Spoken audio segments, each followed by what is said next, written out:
प्रज्ञानाथजी महाराजले यदि मिल्यो भनेदेखि सम्भवतः मलाई लाग्छ सनातन सिन्दुर अपरेसन अगाडि बढिसकेको छ र म यहीँबाट भन्छु मिडियाले प्रत्यक्ष प्रसारण गरेको छ मैले त्यो टेलर सो देखाएको यदि रक्तपात बचाउने हो भनेदेखि बेलुका 8 बजे सनातन सिन्दुर अभियान मैले सुरु गरेँ भनेदेखि राति 10 बजे सिद्धिन्छ सबै सुतेको बेलामा के भए पत्ता हुन्न तर पनि हामी सनातनीले रक्तपात बचाउने छैनौँ र हेक्कारौँ देशी विदेशी शक्तिलाई कूटनीतिक नियोगको व्यक्तिका संस्थालाई अपरेसन सुरु हुनेछ र यसलाई संसारको कुनै पनि तागतले रोक्न सक्दैन म यस्तो ब्रह्मास्त्र प्रयोग गर्नेछु कि जुन ब्रह्मास्त्र भनेको दुनियाँको कुनै पनि तागतले रोक्दैन अस्त्र भण्डारमा त्यस्ता अस्त्रहरू छन् मैले यहाँलाई भने किन भन्दाखेरि हेर्नुहोस् त यो कार्यक्रममा मैले कुनै मिडियामा दिएको थिइनँ मैले टेलिफोनको भरमा एकजना दुईजना टेलिफोनको भरमा गरेको थिएँ यदि सनातन सिन्दुर अपरेसन सुरु हुँदैछ घोषणा हुँदैछ भनेको भएदेखि जहाँसम्म लाग्छ सुरक्षाकर्मीले व्यवस्था गर्न सक्थेनन् होला आज र आजै व्यवस्था परिवर्तन हुन्थ्यो होला तर पनि बिना रक्तपात यो परिवर्तन गर्न सकेन भनेदेखि यो छातीमा एक मुठी रातो तातो रगत निरन्तर राजनीति छ र म यहाँलाई वचन दिन चाहन्छु चाँडो भन्न चाहन्छु अब यो सनातन सिन्दुर अभियान सबै डराउनेछन् एउटा मातृशक्तिको कोखको रक्षा भएन हेर्नुहोस् त एउटा मातृशक्तिको सिउँदोको रक्षा छैन किन भन्दाखेरि त्यसैले गर्दाखेरि मातृशक्तिको कोखको रक्षा र वीराङ्गना नारीको सिउँदोको रक्षाको लागि मैले जुन सुकै रक्षा हामीले गर्नेछौँ र हरेक सुरक्षाकर्मीको रक्षा भयो भनेदेखि सिउँदोको सिन्दुरको रक्षा हुनेछ त्यसैले गर्दाखेरि आदि मातृशक्तिलाई 59% राइट र प्राचीन कालीन वैदिक सभ्यताको सनातन राष्ट्र भएन भनेदेखि विद्रोह हुनेछ र त्यो विद्रोहलाई देशी विदेशी शक्ति र दुनियाँको कुनै तागतले रोक्न सक्दैन किन भन्दाखेरि आज मैले सङ्कल्प लिएको छु मातृशक्तिको त्यसैले गर्दाखेरि कैयौँ धम्कीहरू आउँछ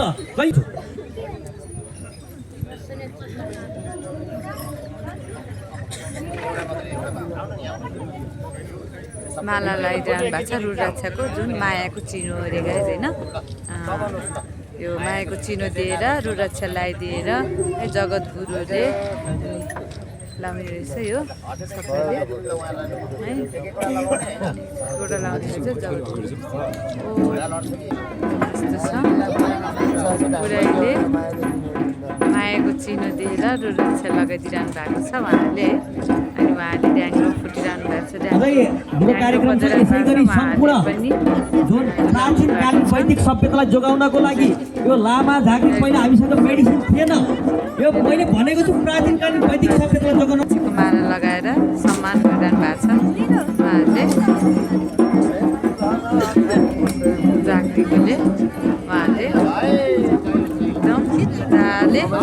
यसपछि यहाँ मिडियाबाट त त्यसैले गर्दाखेरि आशिष पदन सुन्न बाँकी छ रोल्पाली चेलीको एउटा जुन यमुना केसीजी उहाँ जुझारु हुनुहुन्छ उहाँले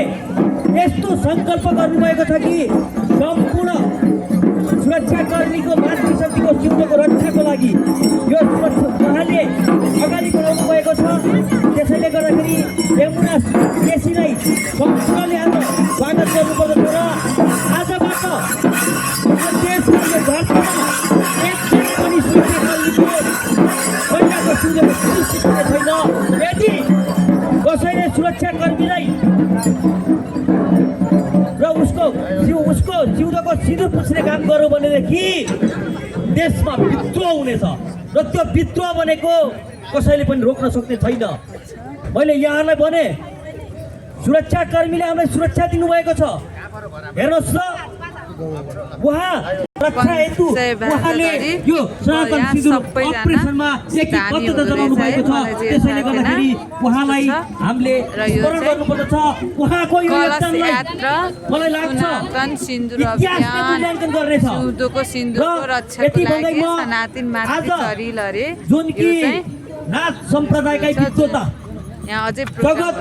गुरुदेव डाक्टर